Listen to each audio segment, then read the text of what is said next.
Senator Cruz, first of all, thanks so much for being with us. It's good to be with you, Julie. Senator, last week, many of your constituents had no power, no water, some still don't. You decided to leave the state and travel to Cancun. What do you say to your constituents about that decision? Well, it was obviously a mistake. If we look at what happened in the state of Texas last week, we had not one but two serious winter storms hit back to back.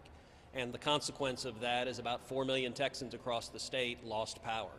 Heidi and I were among them, and we lost power at our home for about 2 days.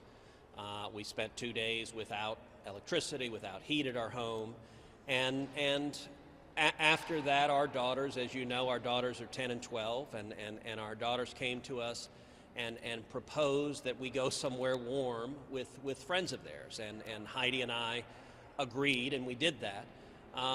In doing that, we were trying to be good parents, and we were trying to take care of our kids, but it was a mistake, and it became something really that distracted from the focus that was my focus and needed to be the focus across the state, which is why did so many Texans lose power, and what do we need to do to make sure that it doesn't happen again? You know, returning to that trip there, you had said that your kids wanted to go away, but then these texts showed up. They were revealed by the New York Times showing that Mrs. Cruz had planned this trip earlier in the week. Why not just get it all out there right at the beginning? That's incorrect. Those texts were sent after the girls suggested going on the trip. So those texts were the day before we left, and she sent texts to some of our neighbors saying, hey, there's a group of families going down. Do you want to join us? So it was not planned ahead of time. It was after a couple of days with no power when we went, and it was, really we were trying to take care of our family like Texans all across the state were taking care of their families. And you've said now on a podcast, you said, I believe it was yesterday, a podcast, that Mrs. Cruz is really upset that somebody put those out. Well, yeah, and I'll tell you, there were some reporters who went to the beach and took pictures of Heidi in her bathing suit and her bikini and ran them in some newspapers. And, look, that shouldn't have happened. That really, I think there are an awful lot of folks that are trying to use this for political advantage, whether in the media or partisan Democrats, and are trying to blow this into something it was not. Part of the reason that I was willing to do the trip is for much of COVID, I've been working remotely, and where you have a phone and a computer, you're able to work from wherever. And so I was planning to continue engaging with state and local officials, engaging with fixing the problem. But at the end of the day, the optics, it gave really an excuse for people that wanted to play political games and use it as an attack. It gave them ammunition for that attack. That was a mistake, and so I flew down there and then flew back the next day, and so was back in Texas in less than 24 hours.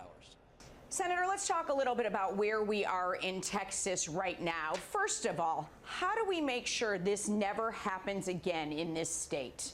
Well, I think that's a very important question, and I think we need to answer it not in the context of the political partisan battles we see. There are an awful lot of folks that are kind of looking through the lens of the Green New Deal and where do you fall, and are immediately falling back to sort of knee-jerk political responses.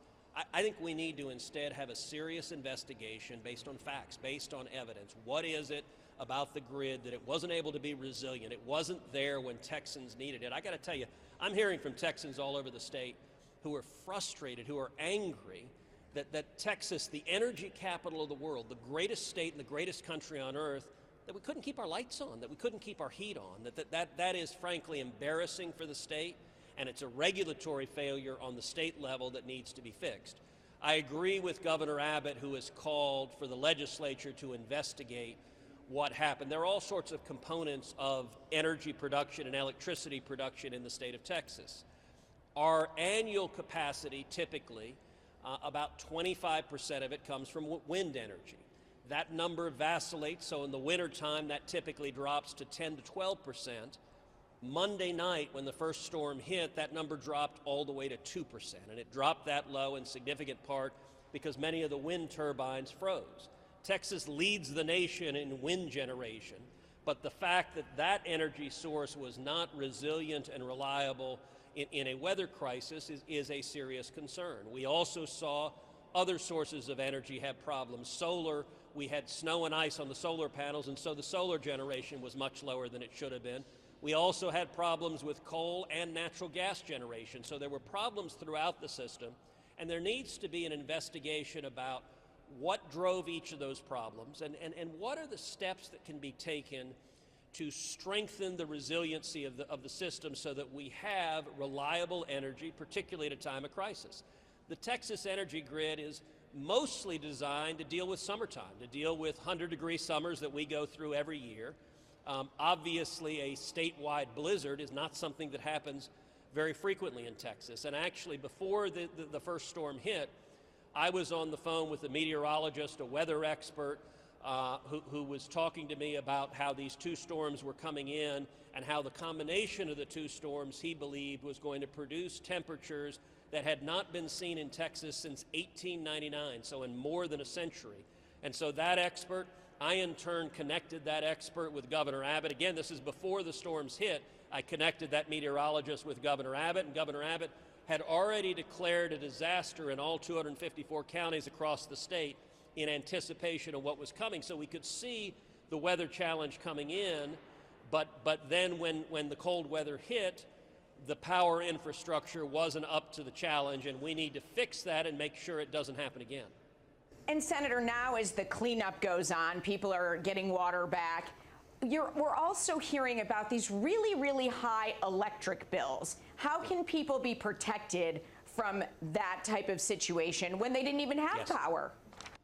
Well, listen, the super high electric bills, they are unconscionable, and they need to be stopped. I have publicly called on the state and local regulators, and this is the energy grid in Texas is governed by state and local officials. It's not a federal responsibility. The federal government doesn't control it. The state and local regulators do. But what I've said is, number one, that no energy company should enjoy a windfall because of a weather disaster, that you shouldn't have any companies making just a ton of cash because of the storms that hit Texas. But likewise, Texas consumers, it's not fair for consumers in Texas to suddenly get an electric bill for thousands or even potentially tens of thousands of dollars.